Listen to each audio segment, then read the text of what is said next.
มันคือฝนสิตกเทอมื้อนี้อากาศนี่สิไปขึ้นเบิ่งหลังคาให้เขาว่ามันหัวมองได้บ่ซั่นแต่ว่าสิไปหารัฐบาลก่อนไปหารัฐบาลมาพุ่นแหละบ่ง่ายไปหารัฐบาลยังไม่ก็2-3 ชั่วโมงพุ่นแหละไปเรียนแถวอยู่สิเอาเอกสารไปเซ็นเอกสารไปหารัฐบาลก่อนนี่ลูกมันเอาไปไว้พุ่นละสวิงนะย้ายสวิงออกจากนี้ไปไว้อันน่ะคุณเขตบ้านเฮาอันนี้เขตบ้านเขาไม่เอาออกจากบ้านเขาที่จริงบ้านเขาเนี่ยเขาลืมมาบ้านเฮาพี่เลยที่จริงบ้านเขาลืมมาบ้านเฮาพี่เลยวันนี้มีห้องตัวนี้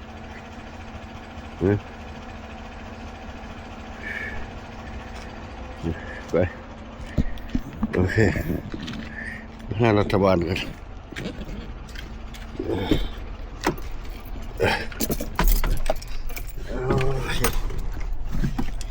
โอ้ห้อมวยรถบัดนี้ห้าก็อันน่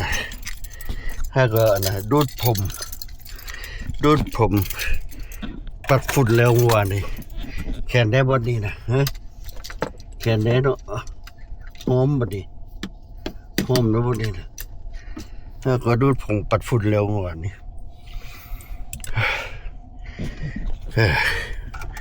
โอเคดีก็บ่เฮ็ดหอมเราบัดนี้ใส่น้ำอบน้ำหอมก็คักโอ้ยน้ำอบน้ำหอมก็ใส่แล้ว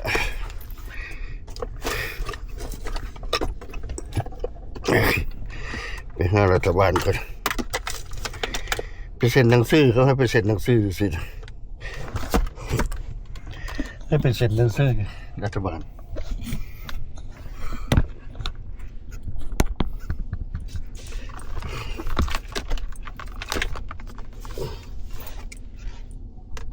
เฮ้ยนี่เลย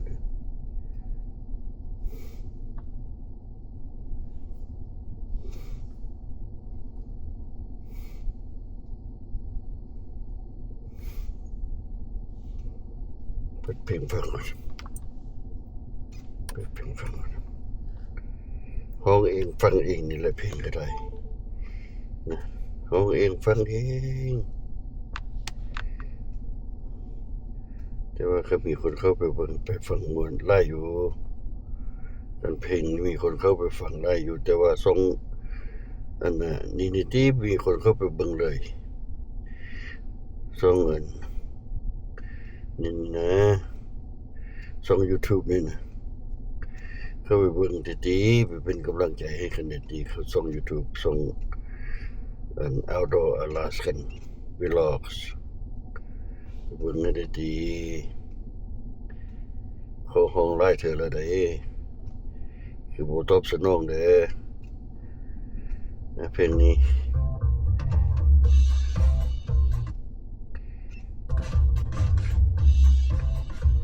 ที่มันโฆษณานี่แหละเนาะเพลงนี้5ก็ได้18 ชั่วโมงตามอยู่เพลงนี้นะโอเคได้อยู่ได้ยอดไล่อยู่5ก็ลงได้18 ชั่วโมงนี่แหละ5ก็โพสต์ลงกัน YouTube แต่ว่าได้ยอดไล่อยู่ขอบใจเด้อเขามาเป็นกำลังใจฟังเพลงม้วนนำกันวงวนก็ว่าม้วนสิได้ห้องเองฟังเองไปหารัฐบาล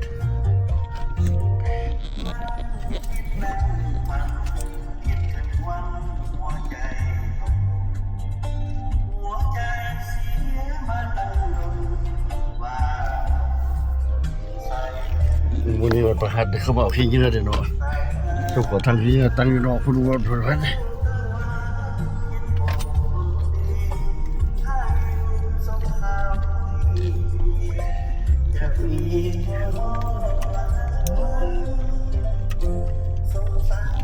โอ้ฟ้าบุดแถบเมื่อวานนี้ฟ้าแดดเลยนึงแต่ว่าคือฝนจะตกแถบเมื่อนี้คืออยู่นะนี่แหละอลาสก้านี่เอาแน่บุไรอลาสก้าเวเบเตอร์บางมือก็เป็นอันนี้แต่ว่าพวกมันเฮ็ดเวียกมัน แน่นอนมันบอกว่ามื้อนั้นมื้อนี้ฝนสิตกแน่นอนมันบอก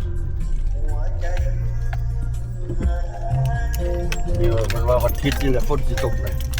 แต่ว่าสิมีการแห่นางสงกรานต์สามอาทิตย์นี่นะเอ้ยตายอย่าสิตกก่อน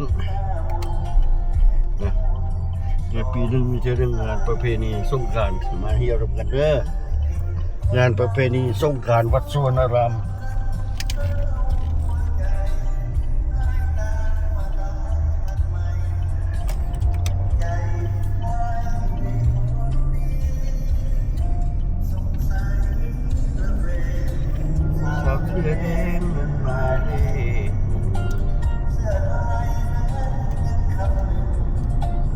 จังผู้พุ่นก็แต่ฟ้าบดอันนี้บ่ต้องบอกมันก็ข้าวเพ้ออยู่แหละยังข้าวอยู่แต่ว่าปลาฮูริเกนขึ้นเลยเห็นซื้อพ่อไปเอามาแล้วปลาฮูริเกนน่ะปลาน้อยนะยองทั้งขี้ทั้งก้นเลยปลานะมีใครได้ไปเอารีเป็นตัวใหญ่ๆเขาเอามาขึ้นแล้วเดี๋ยวเขาไปเอาอยู่ไสมันเขาหูมองมันขึ้นก่อนเนาะ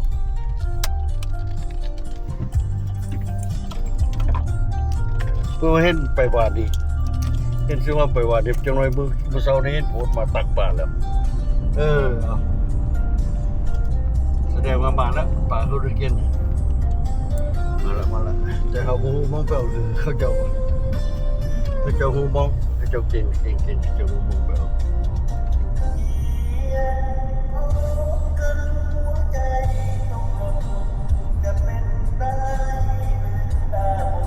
ตักได้ไล่ประเดี๋ยวได้เครื่อง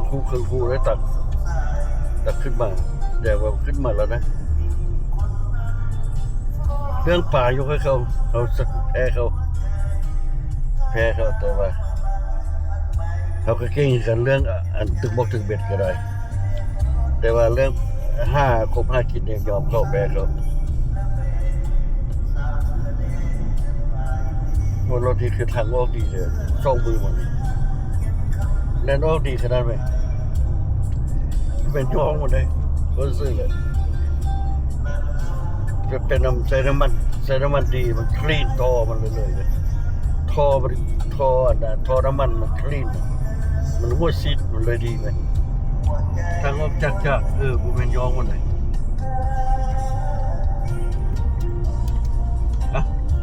ขับรถกันไปให้รัฐบาลกันแล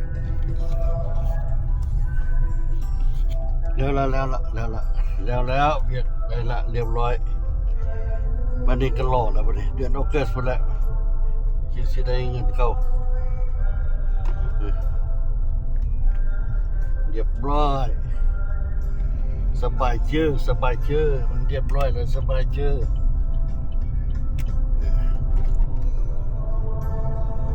สบายใจแล้วเรียบร้อยแล้วเวียดนามรัฐบาลแล้วเป็นดีใจแหละว่าไปใช้ง่ายๆนะวันนี้เดี๋ยวเบียดของรัฐบาลนะค่ารัฐบาลอยู่นี่ไปใช้กันต้องได้รอรัฐบาลได้วันเดียวนี้มาเห็นวันแล้วเรียบร้อยวันนี้ร้อยแล้ววันนี้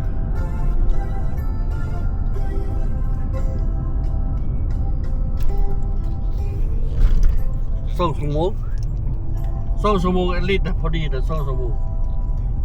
จึงห้องไปถึงห้องเข้าไปสัมผัสมันก็รู้เวลาทามมิ่งมันมีทามมิ่งมันไว้ก็เลยเปลี่ยนโอเค2 ชั่วโมงถือว่าบ่โดนรอท่าบ่โดน2 ชั่วโมง normally การไปหารัฐบาลต้องรอท่าอย่างนี้แหละ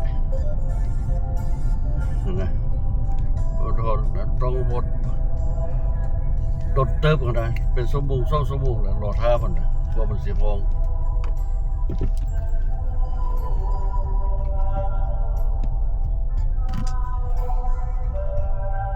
น้ำไม่เท่าไปจริงสิบึงฟ้ามันบ่มีแดดบ่บ่ได้ว่าสิไปขึ้นหลังคาเบิ่งอันน่ะหลังคาเขามันน่ะไปเบิ่งหน่อยนึงก็ได้บ่เป็นหยังดอกมันบ่มีแดดอ่ะมื้อนี้โอเคไปนี่ก่อนไปบ้านก่อนแล้วจึงสิไปเบิ่งให้เขา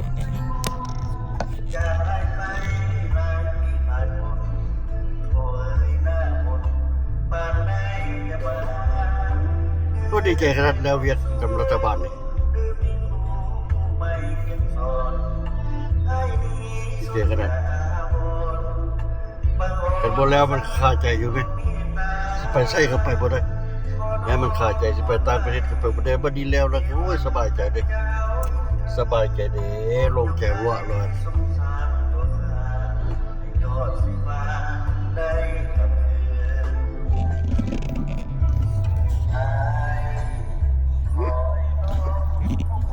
กำลังกลับบ้าน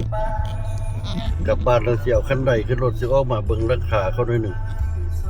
เอาคันใดสูงขึ้นรถกันออกมาเบิ่งราคาเขาหน่อยหนึงดอก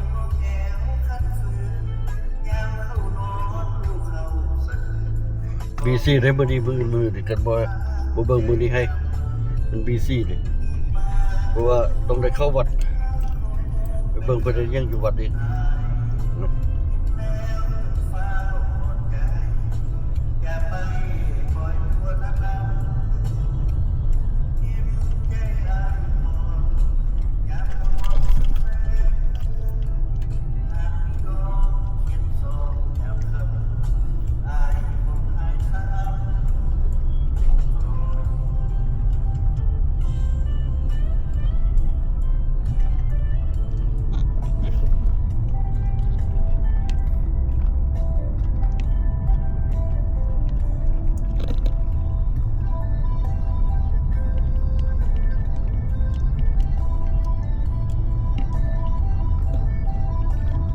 บางเทื่อยนต์น้อยๆนะ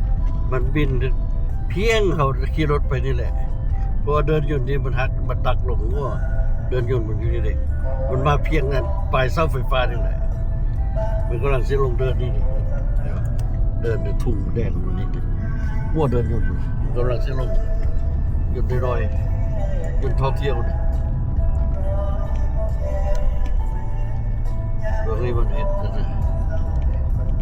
ท่อไฟมาแล้วพอดีท่อนำหมดเลยเจอพวกก็ได้วอเตอร์ที่มันมาเห็นนี่พวกวอเตอร์มันนี่ท่อน้ำ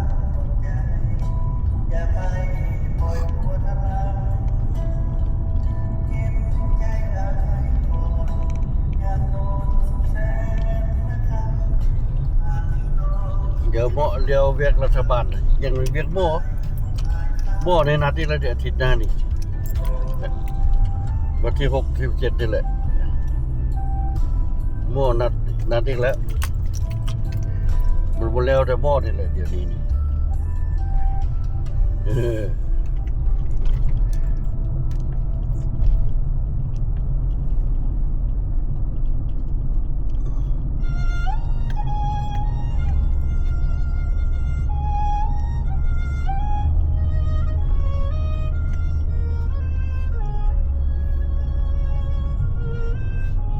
ฟังไปรถ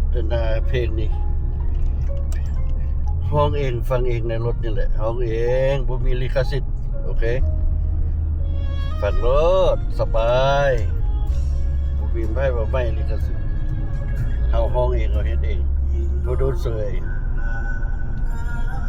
แต่ว่าฟังแล้วก็ให้คอมเมนต์มาเด้ม่วนบ่ม่วนไลค์ Subscribe ให้เด้นั่นตัวนั่นบ่ฟังเพลงแล้วเบิ่งคลิปแล้วก็ไลค์ก็ Subscribe ให้ได้ตัวเพราะว่ามีกำลังใจบ่ต้องการดอกอันนั้นเงินเข้าแต่ว่าท่านเห็นหมู่ครูอันน่ะไลค์ Subscribe ก็ถือว่าหมู่ครูได้ติดตามเขาอันน่ะก่อนมัน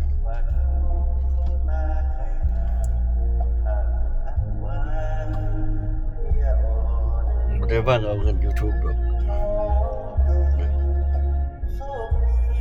บ่ได้ละมันต้องมันได้มันให้แต่โดนละมันบ่ให้ดอกบ่ได้ดอกแต่ว่าเฮ็ดซื่อๆแล้วใจมากซื่อๆได้เฮ็ด YouTube เฮ็ดลงคลิป YouTube ใจมากซื่อๆมักเฮ็ดเฮามักถ่ายรูปเด้เฮามักอันนั้น